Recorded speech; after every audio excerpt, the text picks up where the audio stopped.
whether you want them to or not. New research can also find new uses for old drugs, and in some cases, these old drugs might be illegal. There's currently a study at NYU that fits this profile. They're testing a Schedule I drug on terminal cancer patients in an effort to reduce end-of-life anxiety. Using this drug in research requires special permission from the DEA and a host of security measures. Pretty funny, since all our ancestors had to do was go outside and find it.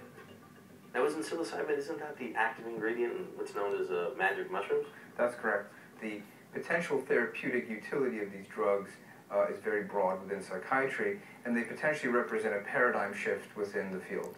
So you're dealing with patients with some pretty serious issues, and you're going to give them hallucinogenic drugs. Can't that go horribly wrong?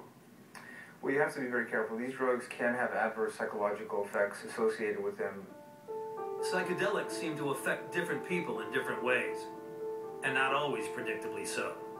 These hallucinogenic drugs have such diverse and profound psychological effects when a human being takes them. I've already learned that drugs like psilocybin have been used to create spiritual experiences for thousands of years. Now it seems patients in this study are having similar experiences with the drug. A couple of the patients have described a benevolent, godlike figure that they've had an interaction with. It seems really interesting that you're experimenting with a drug and that increases, in essence, spirituality. Is that right? That's right. Yeah. Wow, that's interesting. Someday we might maybe market it as a God pill, right?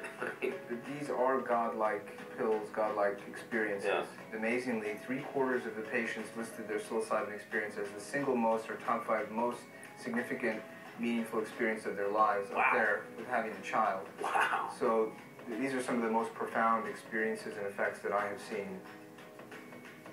As we know, magic mushrooms have been used by human beings for millennia, but we still have a pretty limited understanding of how it mediates its incredibly interesting and complex psychological effects on the brain. I think we have unfortunately demonized certain classes of drugs and not allowed them to be the object of scientific study quite to the degree that they need to be.